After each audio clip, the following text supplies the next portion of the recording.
का मौका मिला है, वहां एंटी इनकम्बेंसी नहीं, प्रो इनकम्बेंसी का माहौल होता है। और भारतीय जनता पार्टी हमेशा प्रो इनकम्बेंसी को लेकर के चुनाव में अधिक ताकत से उभर करके आती है। पर उत्तर प्रदेश में एक खासियत रही कि एक ही पार्टी को दोबारा चांस नहीं देते हैं, मौका नहीं मिलता है। लेकिन आपको लगता है कि इस बार जो है, क्योंकि 3 चुनावों में उन्होंने बीजेपी को वोट दिया है, 2014 में, 17 में, 20 में आपको वोट दिया, तो आपको क्या लगता है कि आपने ही बहुत अच्छे ढंग से इस बात को कह दिया है कि 2014 में हमें वोट मिला, फिर 2017 में मिला, 19 में, हाँ, फिर 2019 में मिला, यानी 3 बार मिला। मतलब जो पुरानी थियरी है, एक बार आओ एक बार जाओ वाला, उत्तर प्रदेश ने पहले ही नकार दिया है। जब पहले ही नकार दिया है तो अब क्यों आगे बढ़ाएगा? भारतीय जनता पार्टी ने अनुभव किया है कि हमें 14 में स्वीकार किया, फिर काम देखा 17 में स्वीकार किया, काम देखा 19 में स्वीकार किया, काम देखा 22 में स्वीकार करेंगे। जी, सभी तस्वीरों में जो पोस्टर्स छपती हैं उनमें मोदी जी की तस्वीर होती है और योगी जी की। जहां पर चीफ मिनिस्टर कैंडिडेट है वहां पर चीफ मिनिस्टर कैंडिडेट का होता है, नहीं तो मोदी जी की तस्वीर होती है हर जगह। तो अगर क्या हम ये मान के चल सकते हैं कि जो राज्य के चुनाव होते हैं एक किस्म से एक रेफरेंडम है सेंटर की पॉलिसीज को भी, सिर्फ स्टेट की नहीं, सिर्फ सेंटर की भी पॉलिसीज? आप देखिए, भारतीय जनता पार्टी एक कलेक्टिव लीडरशिप में विश्वास करती है, सामूहिकता में विश्वास करती है, और हम स्तर पर सामूहिक रूप से काम करने के आदी हैं। वो तस्वीर प्रधानमंत्री की नहीं है, वो भारतीय जनता पार्टी के कार्यकर्ता की तस्वीर है, जिसको नरेंद्र मोदी कहते हैं। और कार्यकर्ताओं के साथ मेरा खड़ा रहना मेरे लिए गर्व का विषय होता है। अगर मेरे साथी कार्यकर्ताओं के बीच में मेरी भी फोटो होती है तो मैं भी उन कार्यकर्ताओं जैसा लगता हूँ। मुझे लगता है हाँ, मैं भी इन्हीं के बराबर हूँ, मैं किसी से ऊपर नहीं हूँ, किसी से आगे नहीं हूँ। तो मेरे लिए तो उस फोटो का मतलब इतना ही होता है। और देश की जनता भी ऐसे,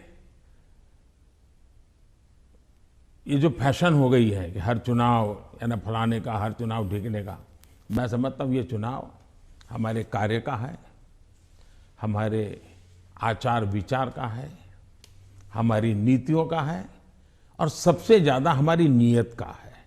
और मैं मानता हूं देश उसको समर्थन कर रहा है। तो अगर पार्टी जीतती है इलेक्शन में तो बीजेपी कहती है ये मोदी की जीत है, तो अगर हारती है तो क्या आप इसको एक कभी कभी पर्सनल भी लेते हैं कि, और क्या मंथन चलता है पार्टी में आप बाकी लीडर्स के साथ बैठ के कि गलती कहाँ पे हुई और कहाँ पे हमको रोल बैक करना चाहिए या गलतियां सही करनी चाहिए? आपने बहुत सही सवाल पूछा है। भारतीय जनता पार्टी, हम चुनाव हार करके ही जीतने लगे हैं। हमने बहुत पराजय देखे हैं, जमानतें जब्त होती देखी है। मैं तो तब राजनीति में नहीं था, लेकिन एक बार मैंने देखा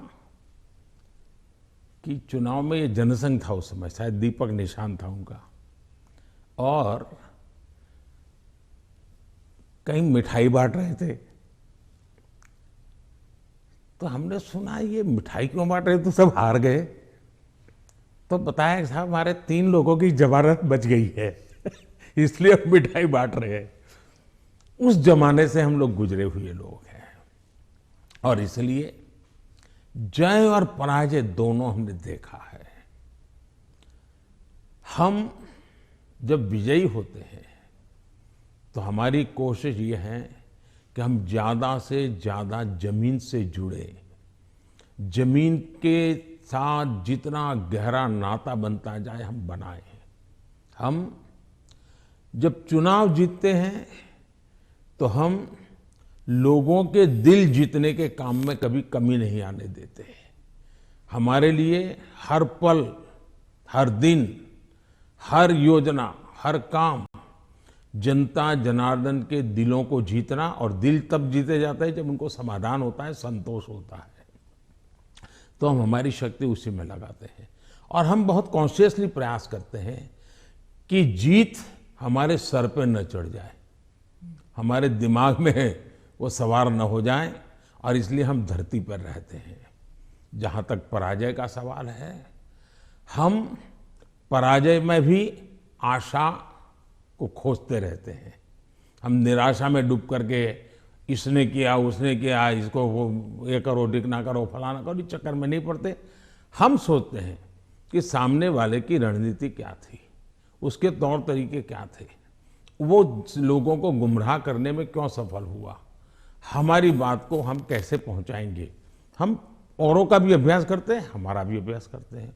हम स्थितियों का भी अभ्यास करते हैं, हम उस प्रकार के योजनाओं का भी अभ्यास करते हैं और फिर हम आगे की रणनीति बनाते हैं। हम हर चुनाव से सीखते हैं, चुनाव जय का हो या चुनाव पराजय का हो। हमारे लिए चुनाव एक प्रकार से ओपन यूनिवर्सिटी है, जिसमें हम नए रिक्रूटमेंट के लिए अवसर भी मिलता है और अपने आप को तराशने का भी अवसर मिलता है। तो हम चुनाव को एक प्रकार से हमारा एजुकेशन का पीरियड मानते हैं। आप योजनाओं की बात कर रहे थे। अखिलेश जी कहते हैं कि उत्तर प्रदेश में कोई योजनाएं आपकी नहीं थी, माने बीजेपी की नहीं थी, वो उनकी अपनी योजनाएं हैं। आप अपना अपनी जामा पहनाते हैं और आप अपनी उपलब्धि बताते हैं उसे। मुझे बहुत आनंद होता है जब ये सुनता हूं तो। योगी जी की इतनी मेहनत और इतनी सफल योजना, उसको साकार करना और उसको कभी कोई एनकैश करने के लिए इधर उधर की बातें करता है, तो मैं उसमें से एक अर्थ ये निकालता हूं कि योगी जी की ये योजना इतनी अद्भुत है, असंभव को उन्होंने संभव करके दिया है, तभी जाकर के विरोधी भी उसको कैश करने के लिए मैदान में उतर पड़े हैं। वरना विरोधी विरोध करता, कैश करने के लिए मैदान में उतरा है, मतलब योजना अच्छी है, योजना सफल है और सफल तरीके से समय सीमा में उसको पूरा किया है। और एक प्रकार से मैं इसको योगी जी की क्रेडिट मानता हूं। दूसरा विषय है, हमारे देश में एक कल्चर चला कि राजनेता और सरकारों का काम क्या, हर चीज पे हाथ डाल देना, बोलते रहना, ये करेंगे, वो करेंगे, ये करेंगे, वो करेंगे, कभी इसके में। और कोई चीज दुनिया में उन्होंने छोड़ी नहीं है। कोई नेता मिल जाएगा, वो कहेगा हम चंद्र पर मानवी भेजने वाले हैं। कोई नेता मिल जाएगा, उसने कभी कहा होगा कि हम चंद्र पर व्यवस्थाएं खड़ी करने वाले हैं। और 100 साल के बाद भी, 50 साल बाद, 30 साल भी कोई कर देगा तो वो कहेंगे हाँ देखो हमने उस समय कहा था। तो ऐसे लोग तो बहुत मिल जाएंगे। आपने क्राइम फ्री उत्तर प्रदेश का जिक्र किया है अपने भाषणों में, पार्लियामेंट में भी आप कर रहे थे। आपने कहा कि समाजवादी पार्टी जो है वो दंगाइयों की पार्टी है। आपने और योगी जी ने कहा कि गुंडे हैं उस पार्टी में। तो क्या आप और समाजवादी पार्टी कहती है कि उनकी खामियां हैं और इसलिए वो हम पर एलिगेशंस करते हैं। क्या आप ये आप कैटेगोरिकली कह सकते हैं कि यूपी जो है वो क्राइम फ्री की तरफ बढ़ रही है और ये हो सकता है, संभव है? पहली बात है कि जब लोग उत्तर प्रदेश में सुरक्षा के विषय की चर्चा करते हैं तो वहाँ के सामान्य मानवी के मन में पिछली सरकारों में जो उन्होंने मुसीबतें झेली है, जिस प्रकार से गुंडा राज चलता था, जिस प्रकार से माफिया की इच्छा के अनुसार ही सरकार के बाबुओं को काम करने के लिए मजबूर होना पड़ता था, जिस प्रकार से इस प्रकार के दबंग लोगों को सरकार में एक प्रकार से प्रतिष्ठा थी, आश्रय था, ये सारी चीजें उत्तर प्रदेश ने बड़े निकट से देखा है। बहन बेटी घर के बाहर नहीं निकल पाती थी, ये उत्तर प्रदेश ने देखा है। आज उत्तर प्रदेश की बेटी कह रही है कि मैं शाम को अंधेरा होने के बाद भी अगर कहीं काम है तो जा सकती हूँ। ये जो विश्वास पैदा हुआ है वो मैं समझता हूँ सुरक्षा के लिए बहुत जरूरी है। और ये तब हुआ है, उत्तर प्रदेश में एक समय था गुंडे जो चाहे वो कर सकते थे। आज स्थिति ये है कि उनको हाथ जोड़ के कहना पड़ता है कि यहाँ बाहर मुझे रहना नहीं है, या तो मुझे जेल में ही रखो ताकि वहाँ थोड़ी बहुत तो मेरी जिंदगी बच जाएगी, क्योंकि मेरे पाप। और हर कोई सरेंडर कर रहा है। बहुत से लोग हो सकता है सही रास्ते पर भी आ जाएंगे। जब देखेंगे कि भाई अच्छे रास्ते से भी जीवन जिया जा सकता है तो हो सकता है अच्छे रास्ते पर आ जाएंगे। लेकिन योगी जी ने सुरक्षा को प्राथमिकता दी है, कोई कॉम्प्रोमाइज़ नहीं किया है। कुछ लोगों को उसके कारण तकलीफ हो रही क्योंकि उनका कारोबार वही था। आज खास करके माताओं बहनों को जो सुरक्षा मिली है ये बहुत ही महत्वपूर्ण है। अब आप देखिए इतना बड़ा कुंभ का मेला हुआ, यानी हमारे देश में हुए कुंभ के मेलों में सबसे बड़ा कुंभ का मेला योगी जी के कालखंड में हुआ। करोड़ों की तादाद में लोग आए, कोई कानून व्यवस्था की समस्या नहीं हुई, कहीं चोरी की भी खबरें नहीं आई, जेब कतरे की खबर नहीं आई। ये किसी भी समाज को संतोष देने वाला विषय है, ये गौरव करने वाला विषय है। और हिंदुस्तान में अगर सुरक्षा को प्राथमिकता दी जाए तो बुरा क्या है?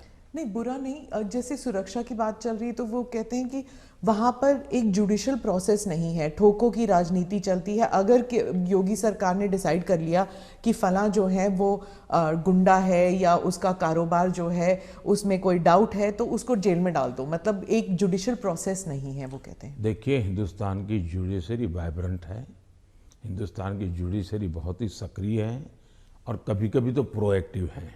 अगर ऐसा कुछ भी हुआ होता तो हिंदुस्तान की जुडिशरी ने जरूर कदम उठाए होते।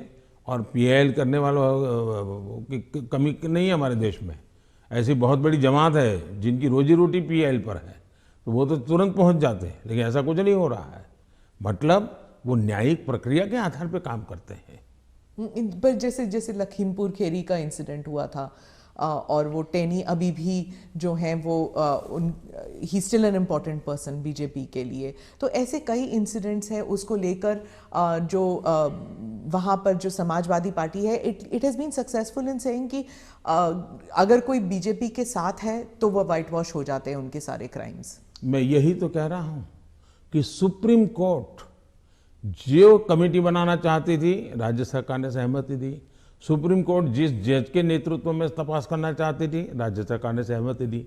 राज्य सरकार ट्रांसपेरेंसी से काम कर रही है, तभी तो सुप्रीम कोर्ट की इच्छा के अनुसार सारे निर्णय करती है। आप डबल इंजन सरकार के बारे में काफ़ी बारी कह चुके हैं अपने स्पीचेस में। डबल इंजन सरकार से आप विश्वास जगाना चाहते हैं इलेक्टोरेट में कि विकास जल्दी हो जाएगा अगर दोनों तरफ, मतलब सेंटर में भी और स्टेट में भी बीजेपी की सरकार रहेगी। लेकिन कुछ लोग समझते हैं कि इससे एक धमकी की तरफ देखते हैं कि अगर डबल इंजन सरकार नहीं है तो विकास में गतिरोध आ सकता है, वह विकास मतलब गाड़ी आगे नहीं चलेगी अगर ये डबल इंजन सरकार नहीं होगी तो। देखिए, परिवार में भी माँ बाप हमेशा सभी भाइयों बहनों को कहते हैं कि देखो भाई, हम सब मिलकर के इस दिशा में जाएं तो सब अच्छा होगा, और सब उसी दिशा में प्रयास करते हैं, कोई एक दूसरे के विपरीत नहीं करता है।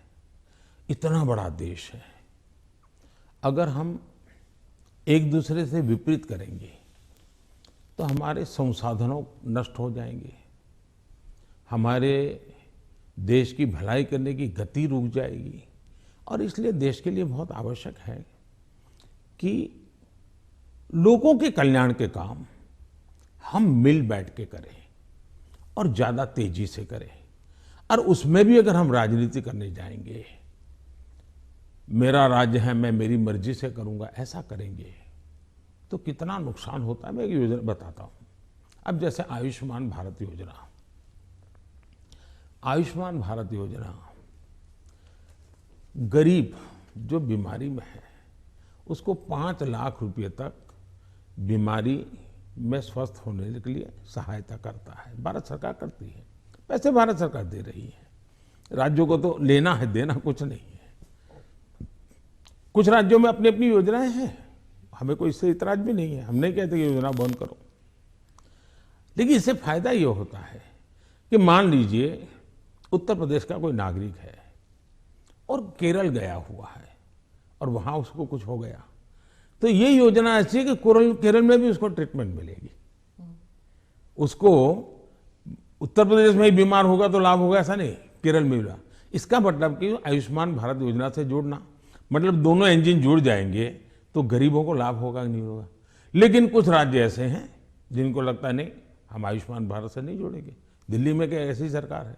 अब दिल्ली का नागरिक हिंदुस्तान के किसी कोने में जाएगा और वहां कुछ हुआ तो उसको वो लाभ नहीं मिलेगा। अब क्या कारण है कि इसका विरोध किया जा रहा है? उसी प्रकार से हमने one nation one ration card क्यों किया कि भाई कोई भी मजदूर हिंदुस्तान के किसी भी कोने में जाएगा, एक ही राशन कार्ड होगा। अगर वो महाराष्ट्र में है तो भी उसको free price, fair price shop से उसको अनाज मिल जाएगा। अब 2 राज्य ऐसे निकले जिनको सुप्रीम कोर्ट को डंडा मारना पड़ा, कहना पड़ा कि भाई one nation one ration card गलत क्या है, तुम लागू करो। अब इसलिए हम कहते हैं कि डबल इंजन की सरकार होती है तो गरीबों को सबसे ज्यादा लाभ होता है।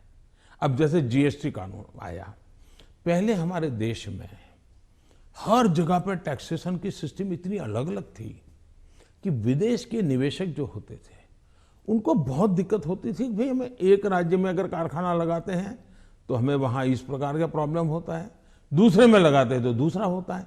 अब जीएसटी होने के कारण उनको भी सहूलत हो गई।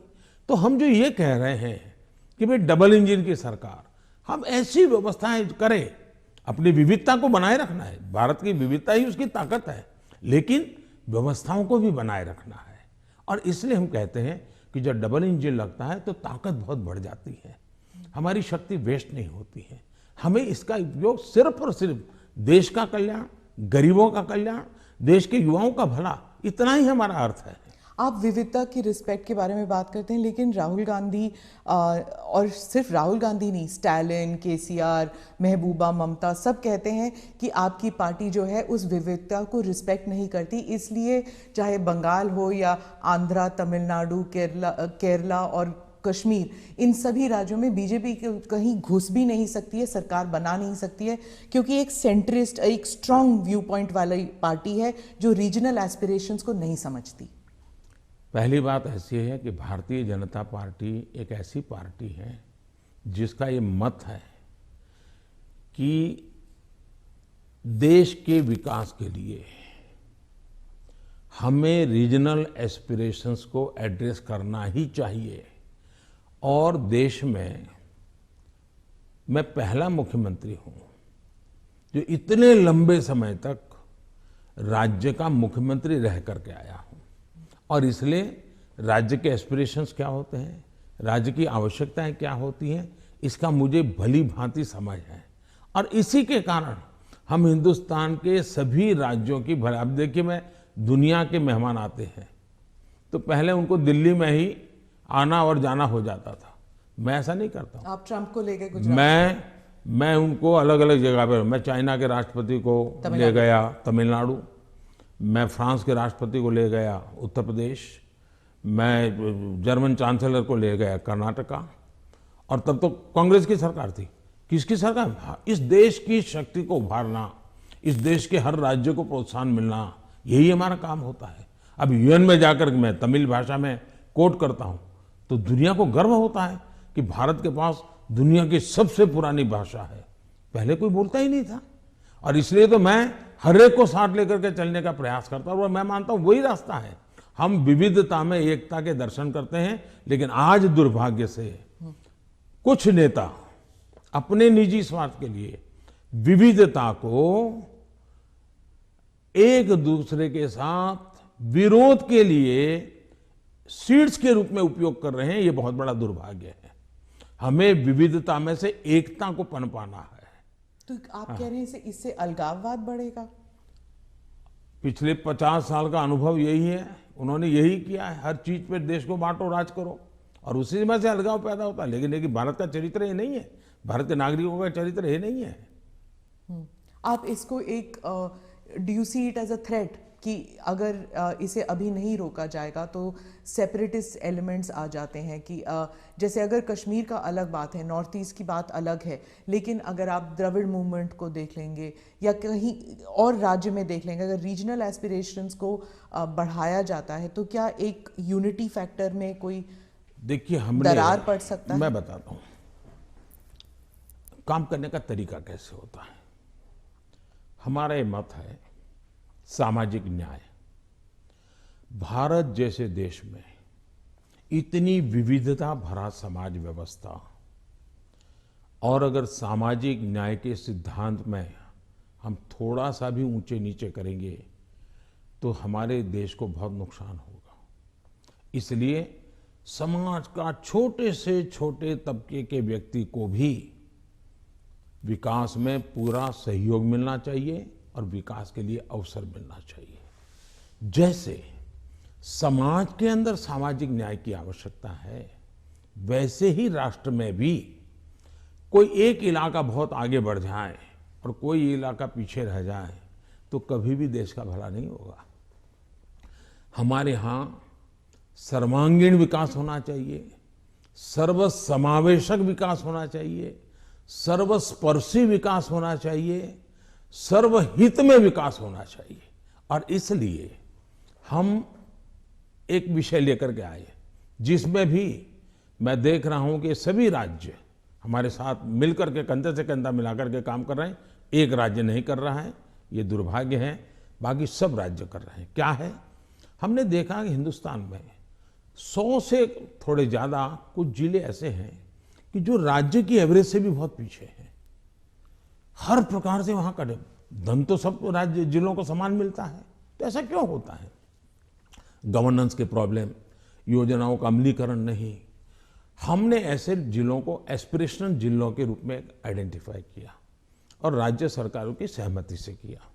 करीब 110-115 जिले हैं और उस पर हमने स्पेशल फोकस किया। मैं खुद जिलों से बात करता हूं, उन जिलों में कल्याणकारी योजनाएं ज़्यादा से ज़्यादा पहुंचे।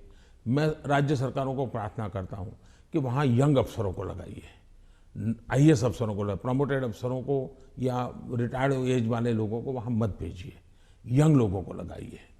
और मैंने देखा कि सभी राज्यों ने मेरी इस बात को माना, यंग अफसरों को लगा। दूसरा, मैंने कहा बार बार ट्रांसफर मत कीजिए, उनको वहां रहने दीजिए 3 साल, उनको कहिए कि तुम काम करो, बाद में तुम्हें अच्छा पोस्टिंग देंगे। सभी राज्यों ने मेरी मदद की और आज ये जो एस्पिरेशनल डिस्ट्रिक्ट है वो राज्यों की एवरेज से भी कुछ तो आगे निकल रहे हैं, कई पैरामीटर में आगे निकल रहे हैं। अब देश का भला हो रहा है। तो मेरा फेडरलिज्म में छोटे से छोटी इकाई का भी भला हो। अब जैसे ऑप्टिकल फाइबर नेटवर्क हिंदुस्तान के हर गांव में जाना चाहिए। हम लगे हैं, पैसे लगा रहे हैं, पूरी ताकत लगा रहे हैं। क्यों? हमें तो पूरे देश को ऊपर लाना है। यही तो रीजनल एस्पिरेशंस को एड्रेस करने का हमारा तरीका है। ये बात चलती है कि ये मोदी दी एडमिनिस्ट्रेटर है। अब अगर आप मोदी द पॉलिटिशियन के बारे में बात करूं तो जो पोलराइजेशन हमारे सोसाइटी में है वो हर इलेक्शन में उभर कर आती है, जाति के नाम पर हो या धर्म के नाम पर हो। कोई ना कोई किस्सा जरूर हो जाता है इलेक्शन से पहले। तो मोदी दी एडमिनिस्ट्रेटर आपने बता दिया आपने क्या क्या किया है, मोदी द पॉलिटिशियन नहीं कर पाया है अभी तक। पहली बात है कि भारतीय जनता पार्टी, उसका मंत्र है सबका साथ, सबका विकास, सबका विश्वास और सबका प्रयास। हमने हमारे इन सिद्धांतों को कभी बदला नहीं है।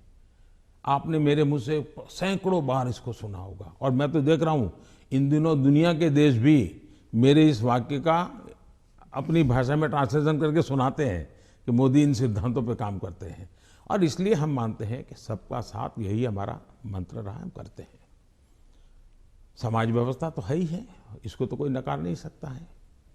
लेकिन हैरानी तब होती है जब मैं देख रहा हूं मीडिया में हम समाज को कोई दबा कुचला वर्ग हो उसकी चिंता हमको करनी चाहिए, क्यों नहीं करनी चाहिए। लेकिन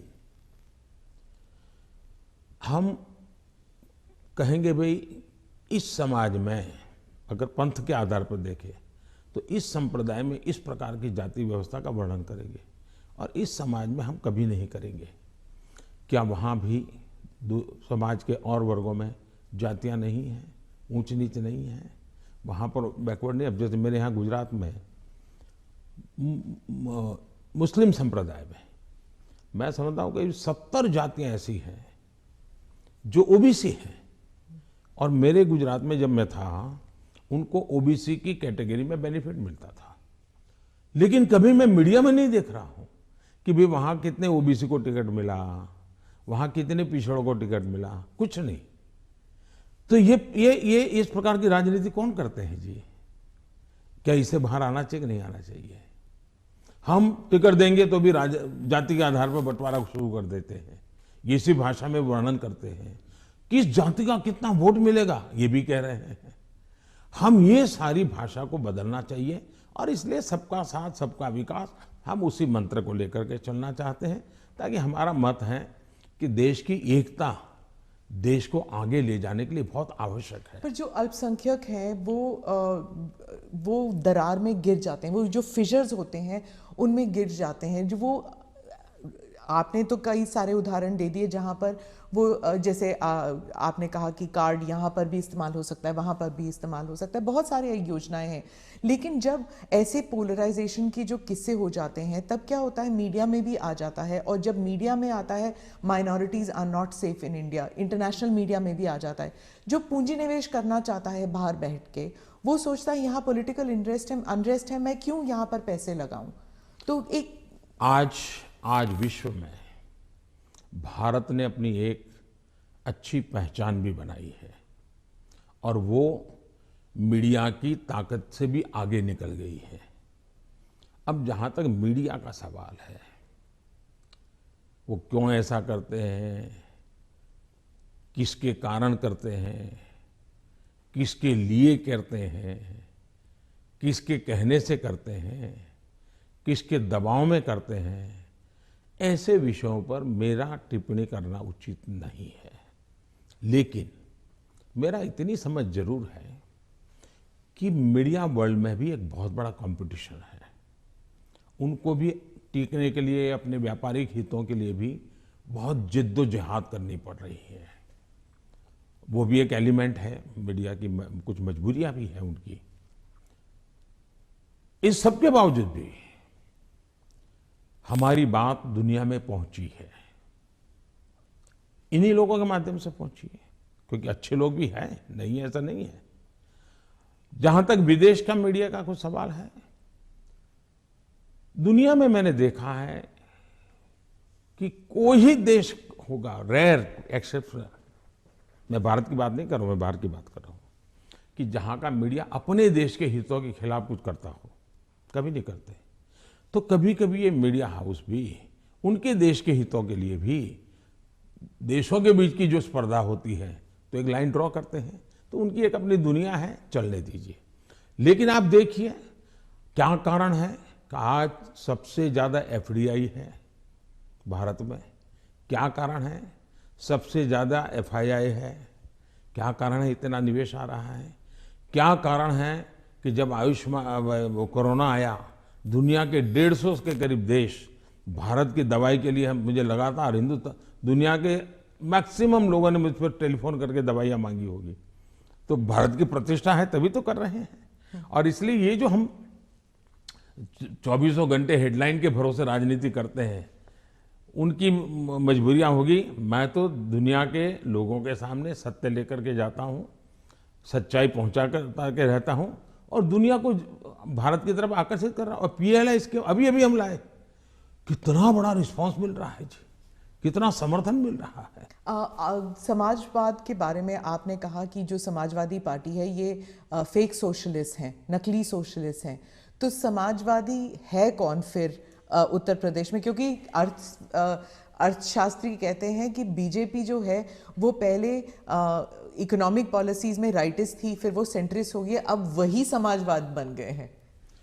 पहली बात है, भारतीय जनता पार्टी जनसंघ के जमाने से हमारी आर्थिक सिद्धांतों की चर्चा आप सुनोगे तो यही रही है कि हम देश की जनता पे भरोसा करते हैं, देश की जनता के सामर्थ्य पर भरोसा करते हैं। सरकार की नीतियां उनको अवसर देने वाली होनी चाहिए और हम वो नीतियां बना रहे हैं कि उनको सबसे ज़्यादा अवसर मिले। दूसरी बात है, हमारा मत है, गवर्नमेंट है no business to do a business. अब ये कहाँ समाजवाद के साथ बैठता है? ये तो समाजवाद के खिलाफ है।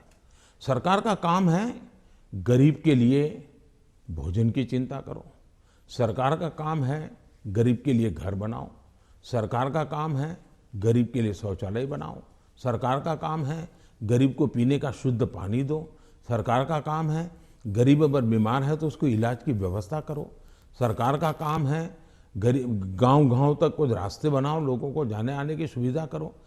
सरकार का काम है कि हमारा देश का एग्रीकल्चर ताकत जो है विश्व के बाजार में कैसे पहुंचे, इसके लिए कुछ व्यवस्था करो। छोटे किसान उसको दरकिनार किया गया, उसकी चिंता करो।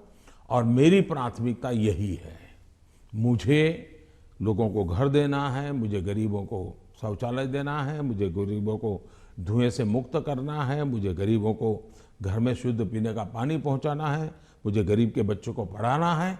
अगर कोई इसको समाजवाद कहता है तो मुझे ये समाजवाद मंजूर है, तो वो क्योंकि मैं समाज के लिए हूं। लेकिन मैं जो चर्चा करता हूं नकली समाजवाद, वो ये है, ये पूरी तरह परिवारवाद है।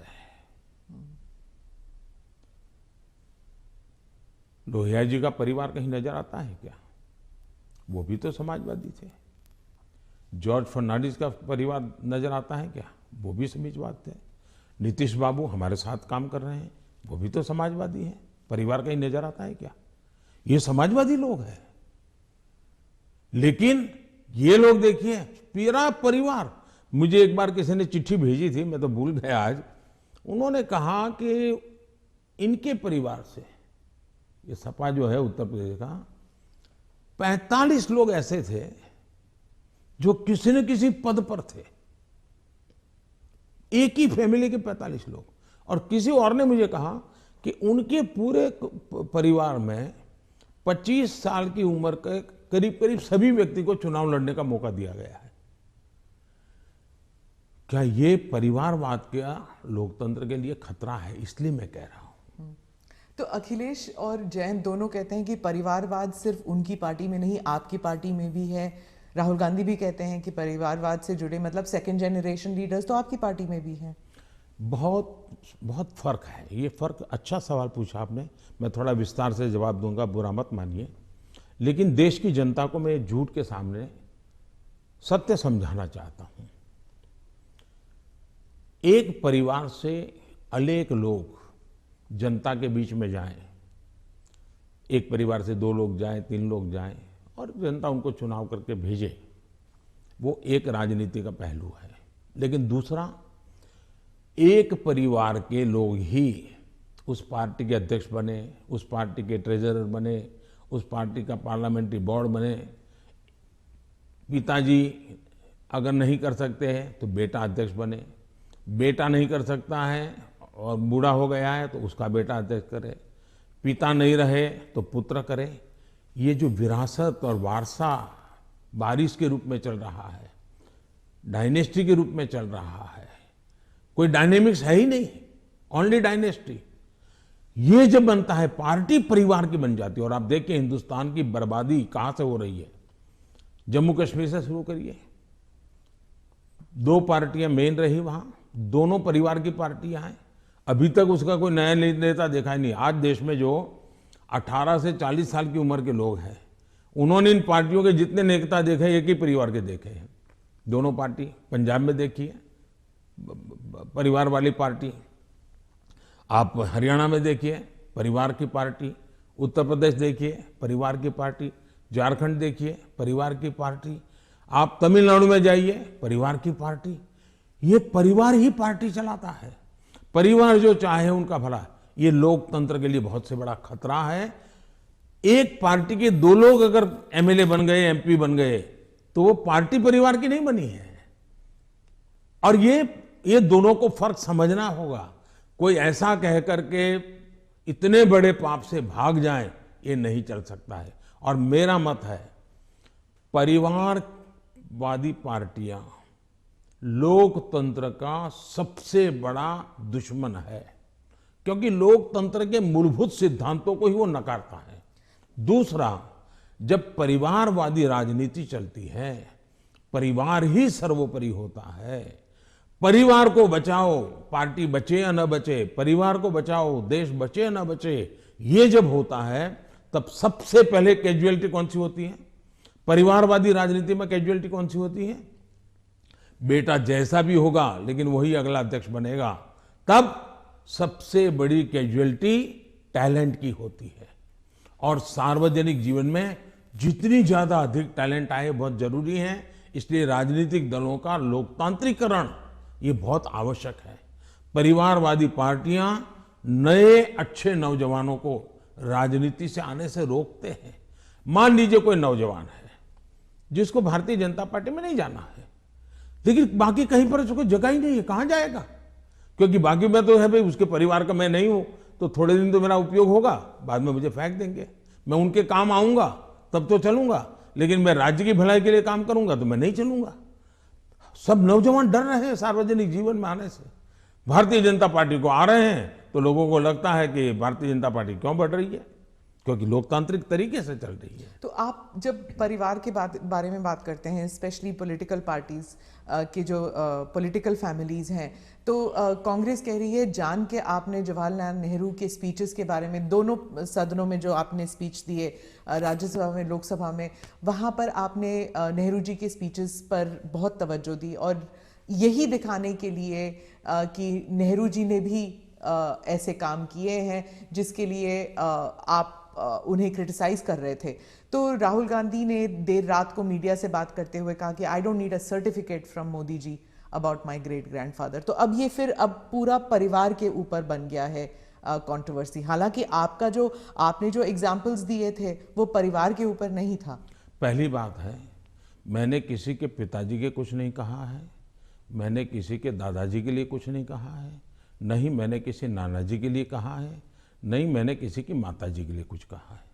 मैंने देश के प्रधानमंत्री ने क्या कहा वो कहा है।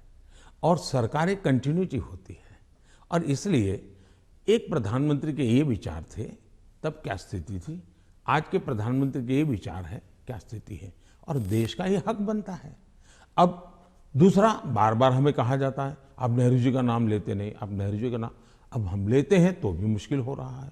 मुझे समझ नहीं आ रहा है कि इतना डर किस बात का है। प्रधानमंत्री जी, 2014 से आप कांग्रेस मुक्त भारत की बात करते हैं। अब वो 60 से कम सीटें हैं कांग्रेस पार्टी की, और उत्तर प्रदेश में तो नंबर 4 पर हैं। तो आप इतना वक्त क्यों लगा रहे थे अपने स्पीच में कांग्रेस के ऊपर? पहली बात है कि देश की जो आज हालत है उसमें सबसे जिम्मेवार कोई मुख्य धारा है तो कांग्रेस की धारा है। इस देश को जितने प्रधानमंत्री मिले ना, उसमें से अटल जी को और मुझे छोड़ करके सारे प्रधानमंत्री कांग्रेस कुल के ही थे। इसके कारण देश में एक कांग्रेस की कार्यशैली ही राजनीति में एक प्रकार से मुख्य धारा बन गई। अब जब कांग्रेस की कार्यशैली, कांग्रेस की विचारधारा, कांग्रेस के पसंद नापसंद के आधार क्या है, संप्रदायवाद है, जातिवाद है, भाषावाद है, प्रांतवाद है, भाई भतीजावाद है, भ्रष्टाचार है, अगर यही इस राजनीति में मुख्य धारा में रहेगा तो देश का कितना बड़ा नुकसान होगा। और इसलिए मैं हमेशा कहता हूं कि हमें, और जब मैं कांग्रेस मुक्त भारत कहता हूं तब कांग्रेस की संख्या से मेरा लेना देना नहीं है। अब जैसे हम कम्युनिस्ट पार्टियों की आलोचना करते हैं, अब सत्ता में नहीं है, वो कहीं नजर नहीं आता, एक केरल में कोने में बैठे हैं, फिर भी वो विचारधारा खतरनाक है। उसी प्रकार से कांग्रेस ने जो राजनीति में की चरित्र की मुख्य धारा बनाई हुई है वो देश को तबाह कर रही है। अगर अच्छी कार्यशैली होती है, अच्छे तौर तरीके होते हैं तो देश आज से पहले बहुत आगे निकल चुका होता। बहुत रुका हुआ, ठहरा हुआ, जनता ने कुछ कर लिया तो कर लिया, ये हुआ है। उत्तर प्रदेश पे ही वापस आती हूँ। वहाँ पर जो ऑप्टिक्स की बात कर रही हूँ, जो पहले चरण में जो चुनाव होने वाले हैं, ऑप्टिक्स में ऐसे लग रहा है जैसे दो युवा नेता हैं, अखिलेश और जयंत, और दूसरी तरफ बहुत ही पावरफुल योगी जी और मोदी जी, जो सरकारी मशीनरी का दुरुपयोग कर रही है, कह रहे हैं, और उनके साथ है ईडी, उनके साथ है जुडिशरी, उनके साथ है मीडिया।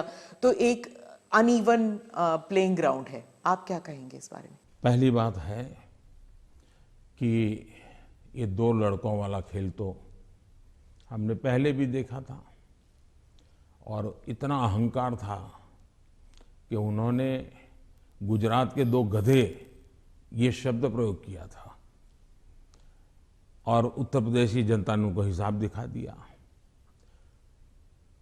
और एक बार तो 2 लड़के भी थे और एक बुआ जी भी उनके साथ थी, फिर भी उनके हाल नहीं बना, क्योंकि उत्तर प्रदेश इस प्रकार के जोड़ से अगर किसी को 25 साल पर मताधिकार मिलता है, मान लो 25 साल पर चुनाव लड़ने का हक मिलता है, मान लीजिए, मताधिकार तो 18 साल में मिल जाता है, लेकिन 25 साल पर उसको चुनाव, लेकिन कोई पिताजी ऐसा कहे कि देखो मेरा ये बेटा है वो 10 साल का है, ये बेटा है 15 साल का, दोनों 25 के हो गए, उनको चुनाव लड़ने दो, तो कोई लड़ने देगा क्या?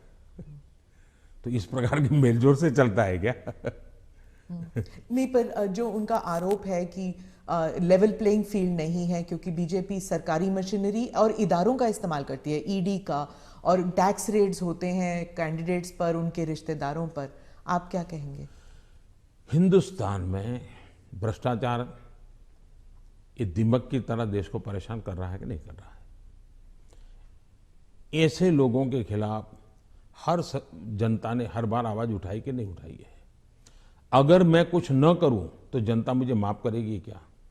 जहां से भी सरकार को जानकारी मिलेगी, सरकार ने कदम उठाना चाहिए कि नहीं उठाना चाहिए? और कदम उठाने के बाद अगर देश के खजाने में अरबों खरबों रुपये आ रहे हैं तो मेरी तारीफ होनी चाहिए। अच्छा, चुनाव के समय हिंदुस्तान में हर बार चुनाव चलता रहता है भाई, तो सरकार काम करना बंद कर दे क्या? चुनाव आप एक बार तय कर लीजिए भाई, 5 साल में एक बार ही चुनाव होगा, सब मिलकर के चुनाव लड़ेंगे, सभी राज्यों के साथ होंगे, केंद्र का साथ में होगा, सारा खर्चा भी बच जाएगा, तो फिर कभी ईडी भी नहीं दिखाई देगा, सीबीआई भी नहीं दिखाई देगा। अब क्या करे? वो तो सरकारी दफ्तर है, वो अपने अपने तरीके से काम करते हैं, वो स्वतंत्र तरीके से काम करते हैं, चुनाव बीच में आ जाता है, करेंगे क्या? वो तो अपने टाइम टेबल से चलते रहते हैं, जहां से उनको जानकारी मिलती है करते हैं, सरकार का उसमें कोई रोल भी नहीं होता है। ये पहला चुनाव है किसान कानून वापस लेने के बाद चुनाव। जब आपने देश के नाम संदेश किया तो उस टाइम आपने कहा कि ये चुनाव से संबंधित डिसीजन नहीं था, आपने पूरे उस प्रक्रिया के बारे में बताया, लेकिन आपके समर्थक भी कह रहे थे that there was so much of personal capital, प्रधानमंत्री जी शायद कन्विंस नहीं कर पाए किसानों को कि ये देश हित में है, किसानों के हित में है, और उसकी वजह से आपके समर्थन भी जो हैं वो डिसअपॉइंट हो गए थे। तो क्या आप इसको एक व्यक्तिगत रूप में आप इसको एक हार मानते हैं? देखिए, मैं किसानों के दिल जीतने के लिए निकला हुआ इंसान हूं। मैं छोटे किसानों का दर्द समझता हूं और मैंने हमेशा उनके दिल जीतने का प्रयास किया है, और हिंदुस्तान भर के किसानों का मैंने दिल जीता भी है, मेरा साथ दिया है, समर्थन किया है। लेकिन मैंने कहा था, उस दिन भी कहा था टीवी में, कि मैंने किसानों की भलाई के लिए कदम उठाए, लेकिन आज देश के हित में मैं वापस कर रहा हूं। मैं समझता हूं इसको अधिक विस्तार मुझे करने की जरूरत नहीं है। बाद के घटनाक्रमों से पता चलेगा कि क्यों जरूरत पड़ी थी। तो क्या आप एक डायलॉग करने के लिए फिर से तैयार हैं, किसानों को कन्विंस करने के लिए? इस देश के लोकतंत्र का ये सबसे पहला कर्तव्य बनता है, लोकतंत्र में जनप्रतिनिधि का और सरकार का, कि जनता के साथ संवाद करते ही रहना चाहिए, और हम लगातार करते हैं। हम कभी भी संवाद टूटना जिसके पक्ष में है ही नहीं। हर किसी को, मुझे भी सुनना चाहिए, मेरी सरकार को भी सुनना चाहिए, और बातचीत करना ही चाहिए। बातचीत हमेशा होनी चाहिए, और इश्यू पर चर्चा ना हो ऐसा नहीं है। जैसे हम बजट के पहले, बजट कैसा बने हद से क्यों पूछते हैं, किसानों से पूछते हैं कि बजट कैसा बनना चाहिए, उनके विचार लेते हैं। ये हम तो मानते हैं कि सब कुछ ज्ञान बाबुओं के पास है और नेताओं के पास है, ऐसा हम नहीं मानते हैं। हमारे देश के पास, हर नागरिक के पास अनुभव है, हर नागरिक के पास ज्ञान का भंडार है। हम तो सबसे संवाद करना चाहते हैं, सबसे सीखना चाहते हैं। सबके सुझावों के आधार पर हम चलना चाहते हैं। कोविड के टाइम फर्स्ट वेव और सेकंड वेव, उसके बारे में आपने अपने स्पीच में भी जिक्र किया कि उसे आपने कहा कि जो कोविड के अगेंस्ट जो हमारी लड़ाई थी वो वी वर विक्टोरियस, मतलब भारत जो है वो विक्टोरियस उभर के आया। लेकिन आपने ये भी कहा कि महाराष्ट्र की सरकार और दिल्ली की सरकार जो है वो नकारात्मक कार्य कर रही थी। लेकिन अरविंद केजरीवाल, राहुल गांधी और शिवसेना ने तीनों ने कहा कि नहीं, ये गलत है। कोविड की लड़ाई में जो नाकामयाबी सरकार की थी, सेंट्रल गवर्नमेंट की थी, वो हम पे लादा जा रहा है। मैंने ये कहा कि कांग्रेस पार्टी जब लॉकडाउन हुआ, WHO समेत सब लोग कहते थे कि जो जहां है वहां रहे, वो एक जगह से दूसरी जगह पे न जाए, वरना कोरोना के वो शिकार हो जाएगा, उसका जीवन को तकलीफ हो जाएगी। और उस समय कोरोना किस चाल से चलता है, उसका रूप रंग क्या है, कोई पता ही नहीं था दुनिया को। लॉकडाउन, अफरा तफरी में लॉकडाउन राज्यों ने शुरू कर दिए थे, राज्यों ने लगातार अपनी तरफ, और एक राज्य लॉकडाउन कर रहा है तो दूसरे, तो इसलिए नेशन वाइड कुछ करने की आवश्यकता बन गई थी। ये लोग भूल जाते हैं, लॉकडाउन पहले से ही राज्यों ने शुरू कर दिए थे। भारत सरकार ने तो बाद में लॉकडाउन का निर्णय करना पड़ा सबको एक साथ, उसकी स्थिति सुधारने के लिए। दूसरी बात है, मैंने कहा कांग्रेस पार्टी ने फ्री टिकट दे करके लोगों को प्रोत्साहित किया कि आप जाइए। वो टिकट तो दिया उन्हें 500,000 लोगों को, लेकिन हवा बना दी कि जाओ। अब उस समय ये न करते तो हमारे देश के श्रमिकों को दो चार, क्योंकि भय का वातावरण तो था ही था, 2-4 दिन में चीजें संभल जाती उनको पर, और बाद में व्यवस्थाएं खड़ी हो जाती। लेकिन उल्टा किया और पूरी ताकत श्रमिकों के लिए लगानी पड़ी। तब जाकर के योगी जी को हजारों बस भेजनी पड़ी यहाँ पर। यहाँ पर भी दिल्ली में आप पार्टी ने, उसके नेताओं ने जीपों में जाकर के झुपड़पट्टी में कहा है, वीडियो अवेलेबल है, कि भाई आप जल्दी जाइए और वहां पहुंचिए, वहां से आप अपने घर पहुंच जाइए, यहां तो लॉकडाउन हो रहा है। भय पैदा कर दिया। और मैं हमेशा कहता हूं, ये भारत की जनता इतने बड़े संकट में, दुनिया मानती थी कि हिंदुस्तान का हालत सबसे खराब होगा, और स्वाभाविक था कि इतनी बड़ी जनसंख्या, हम इस प्रकार से समूह में रहते हैं, हमारा जीवन भी सामूहिक होता है, और ये बीमारी ऐसी है कि तुरंत लपेट लेती है, तो हमारे लिए हर प्रकार के संकट थे, ये तो मानना पड़ेगा।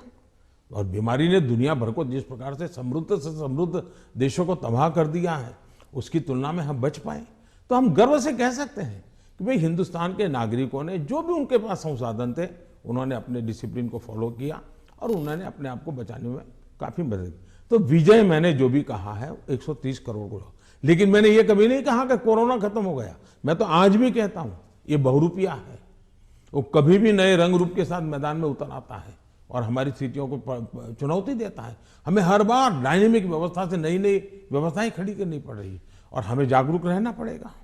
प्रधानमंत्री जी, चुनाव 5 राज्यों में है। अब पंजाब की बात करती हूँ, तो आपको क्या लगता है कि बीजेपी ने जो अपना एलाई खोया है पंजाब में, उसकी वजह से मतलब तीसरी पार्टी आ रही है शायद पंजाब में पहली बार, पर बीजेपी कभी अपना रूट्स बना नहीं सकी उस राज्य में। क्या आप इसको एक राजनीतिक विफलता मानते हैं? मैं समझता हूं कि मेरी पार्टी के जो वरिष्ठ नेताओं ने उस समय जो नीतियां बनाई, जो रणनीतियां बनाई, वो उस समय के लिए बहुत अनिवार्य थी, और उसके कारण पंजाब की एकता, पंजाब के अंदर फिर से एक बार शांति का माहौल बने, पंजाब खून खराबे से बाहर निकले। और मैं मानता हूं कि भारतीय जनता पार्टी ने अपने राजनीतिक स्वार्थ के बजाय पंजाब का हित सुप्रीम माना, और उसने राजनीतिक जो भी कॉम्प्रोमाइज करने की आवश्यकता थी किया, वो बहुत जरूरी था, इसलिए किया। हम पंजाब को खून खराबे से बाहर निकालना चाहते थे, हम पंजाब को शांति देना चाहते थे, और उसके लिए अगर बीजेपी का नुकसान होता है तो होने देंगे, ये हमने होने दिया। बीजेपी तब भी पनप सकती थी, लेकिन हमारे लिए जरूरी था कि हम उस रास्ते पर चले जिसके कारण हम यहाँ पर सुख शांति का माहौल बनाने में हम बहुत बड़ा पॉजिटिव योगदान दे सके, और वो हमने किया, और पंजाब को बाहर निकालना भी, उस संकट से बाहर आए। जहां तक राजनीति का सवाल है, आज भारतीय जनता पार्टी सबसे अधिक विश्वसनीय पार्टी के रूप में पंजाब में उभरी है। आपने देखा होगा, बहुत बड़े वरिष्ठ लोग, समाज जीवन के वरिष्ठ लोग, जिनका राजनीति से लेना देना नहीं थे, वैसे बहुत बड़ी मात्रा में पिछले दिनों भारतीय जनता पार्टी ज्वाइन किया है। फिर जो राजनीति के बहुत बड़े महारथी हैं, ऐसे लोगों ने भी अपने पुराने दल छोड़ करके भारतीय जनता पार्टी, टिकट दे या ना दे, लेकिन भारतीय जनता पार्टी पंजाब के स्थिरता के लिए, पंजाब के विकास के लिए, पंजाब की शांति के लिए बहुत जरूरी है, और इसलिए पंजाब में भारतीय जनता पार्टी का शासन बनना चाहिए। आज पंजाब से आवाज उठी है और इसलिए है हम आगे बढ़े हैं। आज दो दल भारतीय जनता पार्टी के साथ जुड़ गए हैं। कैप्टन साहब और ढींडसा साहब बहुत पुराने लोग हैं जो राजनीति के वहाँ महारथी रहे, 3-3 दशक तक, जिन्होंने वहाँ की राजनीति को दिशा दी है। ये लोग आज भारतीय जनता पार्टी को पसंद कर रहे हैं और इसलिए मैं मानता हूँ कि भारतीय जनता पार्टी पहले की तुलना में बहुत ही यशस्वी होगी। पंजाब के लोगों के जो एस्पिरेशंस, कई कारणों से हमने भी शायद कॉम्प्रोमाइज कर करके अपनी पार्टी का नुकसान किया, हो सकता है कुछ लोगों का भी हुआ होगा, लेकिन अब जब हम खुल करके आए हैं तो उनका भी हौसला बुलंद हो गया। जो लोग दबे हुए रहे थे वो भी खुल करके हमारे साथ आए हैं। हमने किसान को डायरेक्ट बेनिफिट के लिए हम अड़े रहे, हमने कैप्टन साहब को समझाया, कैप्टन साहब हमारे साथ थे, उस समय वो मुख्यमंत्री थे, सहमत हुए और किसान को डायरेक्ट बेनिफिट ट्रांसफर हमने किया पंजाब में, उसकी खेत की। तो मैं 1000 से ज्यादा वीडियो निकली है, 1000 से ज्यादा सोशल मीडिया में, एक मिनट की वीडियो में देख रहा था, मैंने भी कभी 10-12 तो देखी होगी। किसान कह रहा है कि मेरा खेत तो उतना ही है, मेरी फसल वही है जो मेरे 20-25-30 साल से हम कर रहे हैं, पैदावार भी उतनी है, लेकिन मेरे घर में इतने रुपये पहले कभी नहीं आए जितने मोदी जी की सरकार ने डायरेक्ट बेनिफिट ट्रांसफर का निर्णय किया, और किसान को जो माल है उसका पैसा सीधा बैंक में खाते में उसके जाएगा। तो सारे बिचौलिए गए, कट जो होता था वो गया और मुझे मेरा पूरा पैसा मिला। ये छोटा किसान आज भारतीय जनता पार्टी का जय जयकार कर रहा है। जी, आप जब गए थे पंजाब तो आपका काफिला ब्रिज पे अटक गया था और आपने किसी ऑफिशियल को कहा कि आपने चीफ मिनिस्टर को कहिए मैं जिंदा वापस जा रहा हूँ। बहुत सारी इन्वेस्टिगेशन भी चल रही है सिक्योरिटी को लेकर, लेकिन उस वक्त आपको कैसे महसूस हुआ था, क्योंकि आप पंजाब से पता नहीं कब से जुड़े हुए हैं? मैं इस पूरे नॉर्थ से पार्ट से मेरा बहुत निकट नाता रहा है। मैं पंजाब में बहुत रहा हूँ, मैं पंजाब की मेरा बड़ा नाता रहा है। मैं मेरी पार्टी का काम वहाँ करता था। मैं पंजाब के लोगों की जो वीरता है ना, मैंने देखी है। पंजाब के लोगों के दिल को मैं जानता हूँ। मैं आपको एक उदाहरण बताता हूँ। मैं अपनी पार्टी का काम करता था, उस समय तो ये आतंकवाद बड़ी